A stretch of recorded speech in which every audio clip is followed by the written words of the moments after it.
Look, man, at this point, I gotta believe one of two things. Either one, these people, these woke hunters, what do you want to call them? The anti-woke people. The people are just like finding the wokeness in everything that comes out these days, so they can complain about it, so they can make videos about it, so they can like just rage farm for it. Whatever they were doing. They're either A, the dumbest and most uninformed people ever in existence, or they know that they're lying their asses off and they are just evil. So I couldn't help but notice that, like, the newest thing that became woke, that the Western wokeness has reached Japan.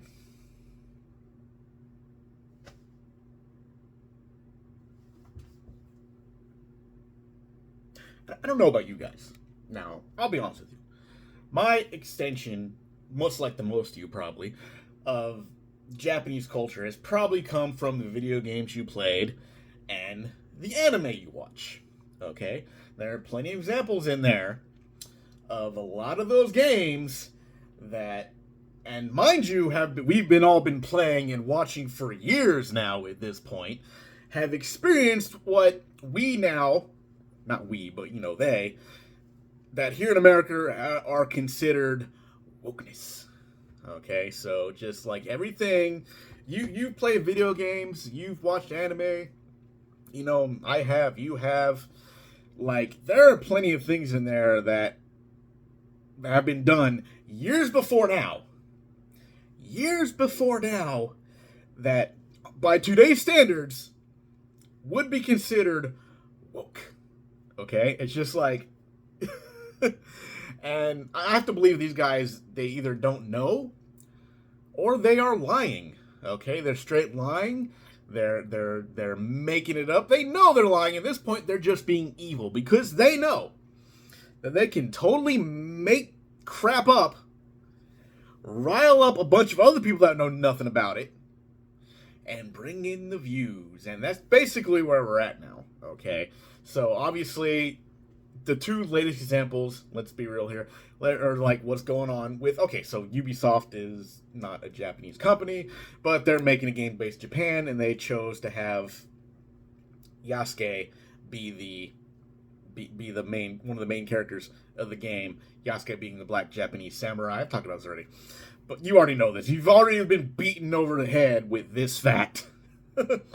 That they chose that character because it seems like it's a story of an outsider. All right, most of these fucking stories, especially in Japanese anime and in video games, any part of pop culture anywhere, is usually a story based on the outsider that becomes a hero. That's like the basis of almost every story in existence known to man.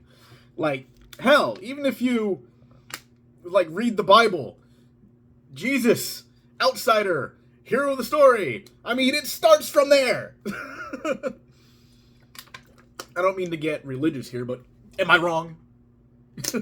So, wokeness has reached, and like, and there's that, and there's the Paper Mario, the new one, the Paper Mario debacle, where I guess, okay, so in the original Japanese version of Paper Mario, the Thousand Year Door, which came out on GameCube in what?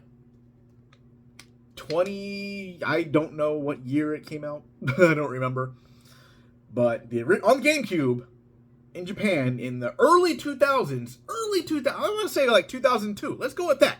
Let's say around 2002, 2003 is when this game came out for the GameCube. And in Japan, they had a character named Vivian who was a crossdresser or transgender or whatever. They took that out when they Americanized it, okay? When that game came to Japan, they took it out. All right, they took out that character. They changed the character in a way where you really couldn't tell.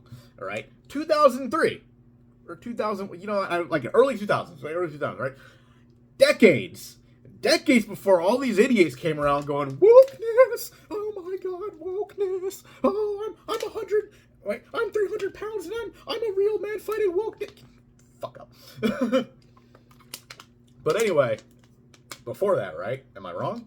Am I wrong? They took it out. So when they made the remaster of the game, they put it back in. So now, these guys who surprisingly either know very little about the subject or know all too well about it, but they saw that and they're like, ooh, I can rage now. Ooh, yes, let's make more rage videos. That's how I picture them, I swear. Am I wrong? But like, they saw that and they're like, oh my god, Nintendo has finally went woke. Bro, where have you been? There is so much in the original Japanese versions of Nintendo games from the 90s and 2000s and the 80s or whatever, going back way long time ago, that they changed for the American audience. And, you know, now it's like the stuff they're doing, and they brought it back.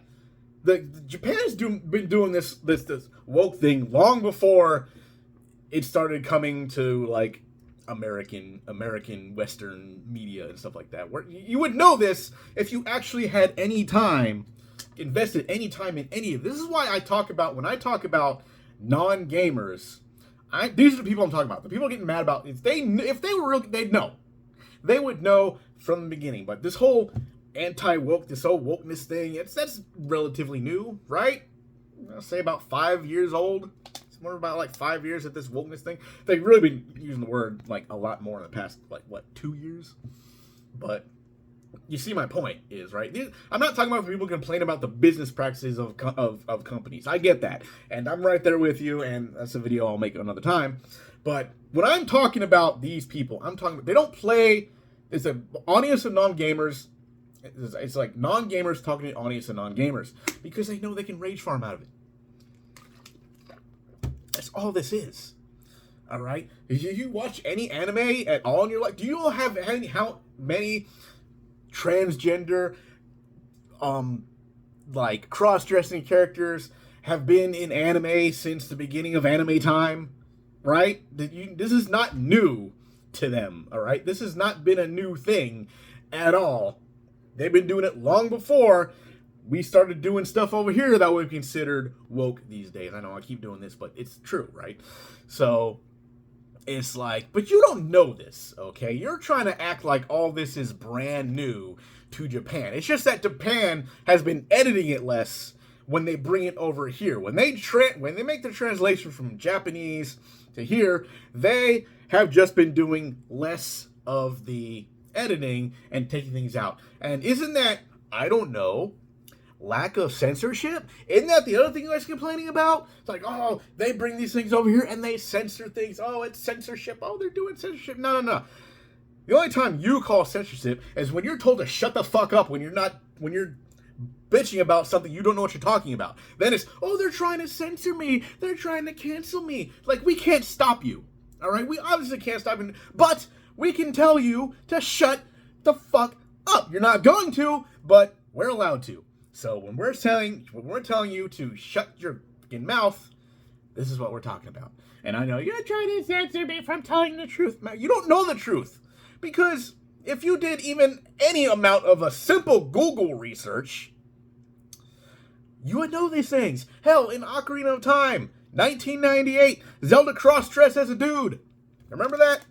But you wouldn't know that, would you? Did you ever play Ocarina of Time? No, you didn't. You didn't play video games back then. You don't play video games now. But you certainly didn't sure as hell play them back then. So don't come here trying to tell everybody, oh, Japan is woke now. Japan invented woke, okay? They've been doing this shit way before we came along and started consuming it. So, yeah. Like I said, you either don't know what you're talking about, or you know exactly what you're talking about, and you're just an evil fucking douchebag.